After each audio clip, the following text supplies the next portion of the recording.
নির্বাচন কমিশন ত্রয়োদশ জাতীয় সংসদ নির্বাচন ও গণভোট উপলক্ষে যানবাহন চলাচলে বিশেষ বিধিনিষেধ আরোপ করেছে।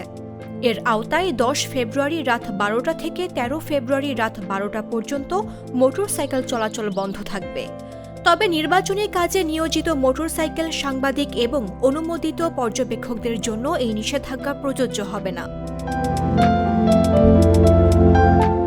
সাধারণ যানবাহনের ক্ষেত্রে বিশেষ করে ট্যাক্সি, পিকআপ, মাইক্রোবাস ও ট্রাক চলাচল ১১ ফেব্রুয়ারি রাত ১২টা থেকে ১২ ফেব্রুয়ারি রাত ১২টা পর্যন্ত সীমিত থাকবে।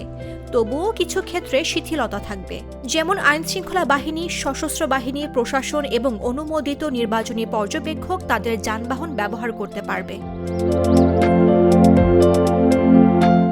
এছাড়া জরুরি সেবা যেমন ওষুধ, স্বাস্থ্যসেবা, সংবাদপত্র এবং বিমানবন্দর যাত্রী পরিবহনের জন্য যানবাহন চলাচল করা যাবে। তবে বিমানবন্দর যাতায়াতের ক্ষেত্রে টিকিট বা সমমানের প্রমাণ দেখাতে হবে। দূরপাল্লার যাত্রী পরিবহন বা স্থানীয় পর্যায়ে তাদের যাতায়াতের জন্য কোনো যানবাহন চলাচলের অনুমতি থাকবে। এছাড়া প্রতিদ্বন্দ্বী প্রার্থী ও তাদের নির্বাচনী এজেন্টদের জন্য রিটার্নিং অফিসারের অনুমোদন ও স্টিকার প্রদর্শনের মাধ্যমে একটি করে ছোট গাড়ি যেমন জিপ, কার বা মাইক্রোবাস ব্যবহার করার সুযোগ থাকবে। নির্বাচনী কাজে নিয়োজিত কর্মকর্তা-কর্মচারীদের মোটরসাইকেল চলাচল এবং জরুরি সেবা প্রদানকারী যানবাহনের চলাচলের ক্ষেত্রে নির্বাচন কমিশন বা রিটার্নিং অফিসারের অনুমোদন প্রয়োজন।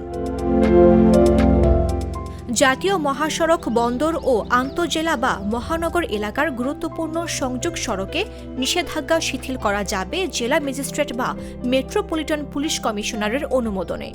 স্থানীয় বাস্তবতার উপর নির্ভর করে প্রয়োজন মতো আরও কিছু যানবাহনের ওপর নিষেধাজ্ঞা আরোপ বা শিথিল করার ক্ষমতা সংশ্লিষ্ট কর্তৃপক্ষের কাছে থাকবে।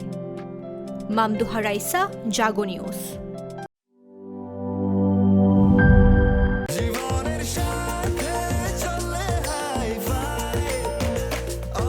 স্বাস্থ্যকর অল টাইম, সব সময় অল টাইম হেলদি লাইফ।